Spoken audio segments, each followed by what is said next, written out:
I'm Becky and today I thought we could do the end of the year book tag. This is kind of like a very quick video. To be fair, all my videos are quick videos, but this one in particular because there was going to be something else today, but it isn't because I procrastinate everything, so instead we're doing this at the last minute. It is nearly the end of the year, which is obviously why we're doing this tag, and that just scared me a little bit that it's so close to the end of the year. It's like November now. It's past bonfire night, and when it's past bonfire night, that's when Christmas season starts for me. Like, we're officially in Christmas season, and that's scary because 2019 feels like it's flown by far too quick for me. Like, the new decade starts in January. The 20s start in January. That's not good. I don't like that. I'm not okay with that. Like, time is flying too fast. Like, can we just pause here for a minute? Like, there's so much that I still need to do this year and I haven't done any of it, which is entirely my own fault, to be fair. But I'm just gonna like blame it on time passing and not my inability to get anything done. One of those things being reading. There's so many books that I wanted to finish by the end of this year that are now going to be pushed into next year, and I guess that's why we're doing this tag now. So question 1, is there any books you started this year that you still need to finish? And for this, I have A Court of Thorns and Roses by Sarah J Maas. A Court of Thorns and Roses follows our main character Feyre after she is kidnapped by a fairy for killing his friend, and she's taken to live out her days in the Spring Court, which is like in the fairy bit of their world. And it's all about her first trying to escape, and then, as much as I haven't got there yet, I'm fairly certain she falls in love with the guy who kidnapped her because it's a Beauty and the Beast retelling. So I'm just assuming. This I started because 2 of my friends have read it and they both love it, and I've had it since last Christmas, and I was like, you know what, I'm just going to sit down, I'm going to read it. And I haven't finished it yet. I started it last month, but unfortunately it came like in the middle of a reading slump, and so I just haven't got around to reading the rest of it yet. Now it will be put on hold for a while because I have like important releases that are coming out in November that will be prioritised over this, but I do want to finish this in December. And then after that I'll decide if I'm going to read the rest of the series or not, depending on what I thought of this one, I guess. So if you don't see A Court of Thorns and Roses in any of the videos related to books I've read like in the future, please do call me out on it, because I have said I'll read this, and so I will read it. I'm like almost halfway through. Like it's not that long a book. It's like 400 pages I think. So like, if I don't finish it by the new year, please do shout at me about it. I'm just noticing that today, specifically today, it's always an issue, but especially today, that side of my face is really dark. I mean, there's nothing I can do about it, but I just thought I'd mention it. I'm aware of the terrible lighting in every single one of my videos. Question number 2 is, do you have an autumnal book to transition into the end of the year? And the answer to that is no. Honestly, I don't really know what would class as an autumnal book, like a book set in autumn or like a book with an autumn aesthetic, I'm assuming. But to be honest, I find autumn to be like a really vague season. Like every other season feels like it has something to it. Like, you know, summer because like it's hot and there's like beaches and swimming pools and ice lollies, right? Yeah, summer. Spring is like warmth, lambs, chicks, flowers. Then winter is like snow, Christmas, like the very obvious seasons, like things come with them. What does autumn have? Autumn's just like trees, rain, like what?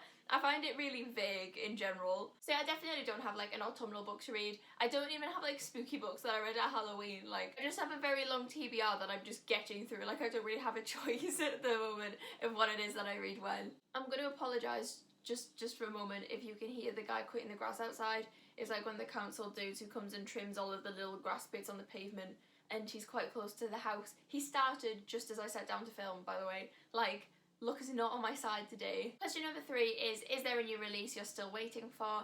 And I'm still waiting for Queen of Nothing by Holly Black. Queen of Nothing is the last book in the Folk of the Air trilogy, also known as the Cruel Prince series. It follows Jude Duarte and Carden Greenbrier. Obviously I can't say too much about what we know of the book because, for a start, hasn't come out yet, don't know very much about it at all, but also like it's the last book in the series, so I don't want to like spoil the first 2 books in the series. But in general, it's set in this place called Elfhame where like all these fairy people live, other than 2, Jude, our main character, and her sister Taryn, who were brought over from the human world when they were younger, when their parents were killed by the guy who now claims to be their father. It's mainly about Jude's ambition to become the Queen of Elfhame, and that's kind of the plotline that most of the last book will focus on, I believe, especially with the way that book 2 ended. Obviously I can't say anything, but like if you know, you know. See, I am excited about this. I'm hoping, to be honest, that it's my favourite in the series, because I went into The Cruel Prince expecting it to be like the best thing I've ever read, because it's hyped up everywhere. Like, if you haven't heard of it, where have you been? And honestly, I didn't like the first book that much. I don't particularly like Holly Black's writing in it. I thought the world building was a bit like iffy. I couldn't connect to any of the characters, and yeah, there just wasn't much going for it for me. Then the second book came out and I read it, and I did enjoy it more. I almost didn't read it, but I actually read it because I'd already planned to go see Holly Black for the signing, expecting to like The Cruel Prince. So I read The Wicked King and I did like it a lot more. It was a better book, and so I'm kind of hoping that's going to continue and Queen of Nothing's going to be like 5 stars. Like, that's my hope. That's what I want to get out of it. Question 4 is, what are 3 books you want to read before the end of the year? So the first book for this is, I have it with me, The Beautiful by Renée Ahdieh.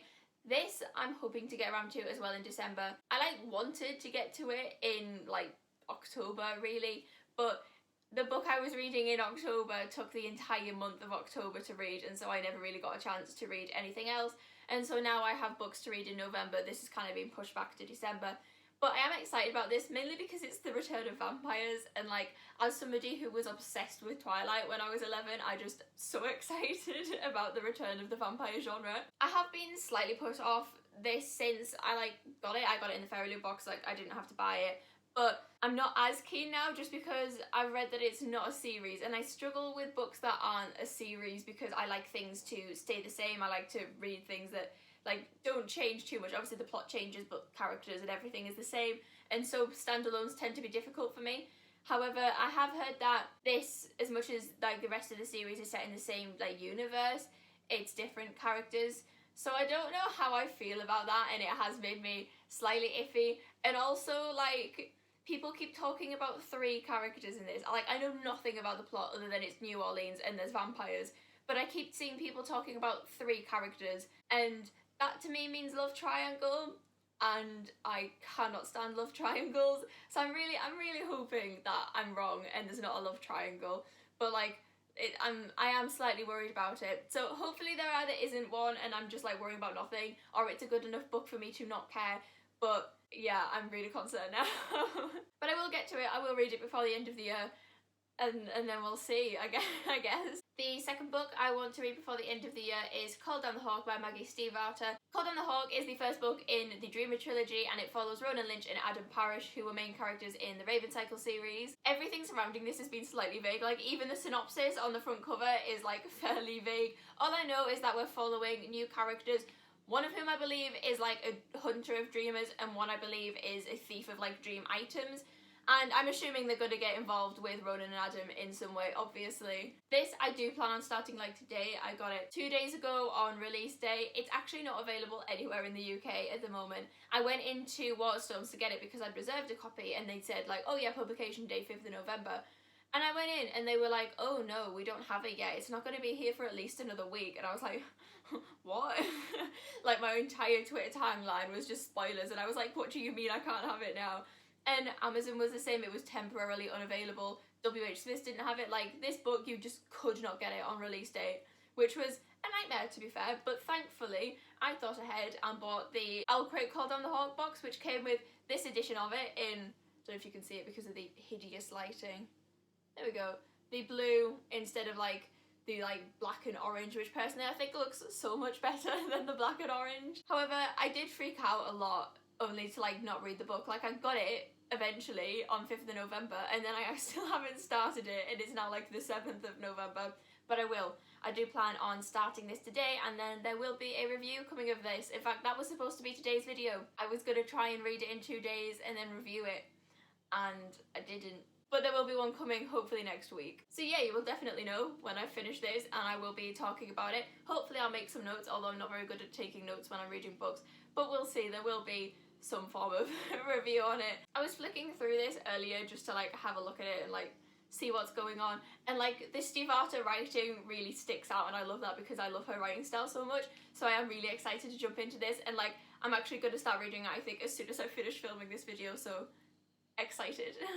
The last book I want to read before the end of 2019 is King of Scars by Leigh Bardugo. King of Scars is the first book in a new Grishaverse duology, and it follows Nikolai Lantsov, who is, when we start it, I don't know what's happening by the end of it, the king of Ravka. I'm trying to like avoid anything about it, but what I do know is that I think there's quite a focus on like the political aspects and like what comes with being a king, and also all of the things that Nikolai faced, especially in Ruin and Rising, which like, what was all that? And I know that a certain evil character does make a new reappearance, which I don't know how they're going to sort that out if it's only going to be a duology, and they were like, hey, this guy's back, and then they've got one book to solve that, so like, I don't really know how that's going to go down, but that's kind of all I know about the book. I'm trying not to look any further into it. This is currently on my Christmas list of like books to get.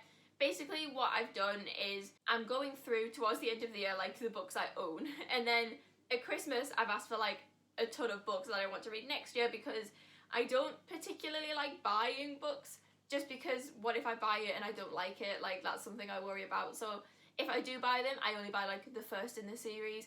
So I'm kind of going through what I have, which is why you'll see kind of the same books appear throughout this, because it's books I own already, and then Christmas will hit and I'll get more books for the new year.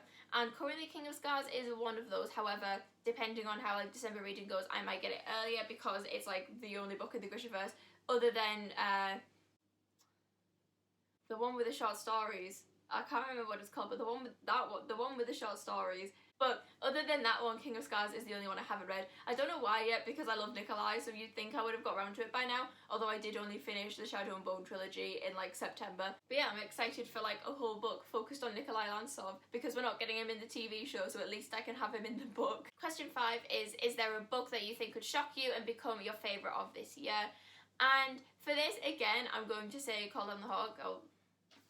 For purposes, here it is again. Call Down the Hawk, I'm not expecting to be a favourite of the year, just because I'm expecting to enjoy it, like really enjoy it, but not as much as I enjoyed the Raven Cycle, just for the purpose of the fact that my favourite character from the Raven Cycle isn't in this, so it kind of feels a bit like reading the Raven Cycle just without my favourite, and therefore that I'm going to just naturally enjoy it less. Doesn't mean I'm not going to like it, I'm just probably going to feel like something's missing kind of thing. That being said, I do kind of want this to shock me and become one of my favourites, mainly because of a guy by the name of Adam Parrish, who I think is a name that, like, if you're on book Twitter, you've heard of Adam Parrish. If you watch BookTube, you've heard of Adam Parrish, kind of thing. This is mainly just because I didn't like him in the Raven Cycle. He frustrated me a lot. And towards the end of the series, I like started really hoping he was gonna have like, not a redemption arc, but like a healing arc, and I was gonna like him more as a person. And that did start to happen towards like the Raven King, like the last book. And so I'm really hoping that continues in this, and I can finish this like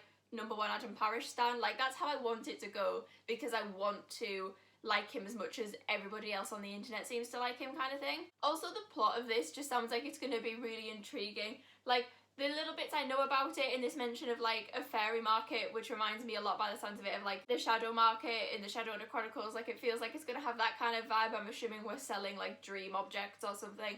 And the new characters coming into it sound really fun, and obviously the Lynches are the main characters, who are like all great. Declan, again, I didn't like Declan. I didn't dislike Declan. I do think it was easy in the Raven Cycle to dislike Declan because of, like, you see him through Ronan's eyes, and Ronan doesn't like Declan. But I was just kind of iffy on him, and I would like to see him become like a likeable character. But then obviously there's Ronan, who's great, and Matthew, who's just like a little ray of sunshine. So it does sound like, hopefully, between the characters and the plot that it looks like there's going to be, and I know there's a mention of swords, which makes it better. Like, everything's better with swords. So I am hoping that this can shock me and just become my new favourite. Like, that's like the aim. And finally, question 6 is, have you already started making reading plans for 2020? And I have, obviously, from the mention of my Christmas list full of books. I pretty much know exactly what I want to read throughout 2020, and I'm like really excited about all of them. Hopefully it'll be a class reading year. That's like the aim. I'm hoping to read 30 books. That's going to be like the goal I set myself, like my Goodreads goal kind of thing. I did set it as 30 this year, not at the beginning of the year, because last year I only read 8 books, so I went into this year also expecting to read 8 books or less. So when I hit like 20 books by September, I was like, hey, maybe I can hit 30 by the end of the year.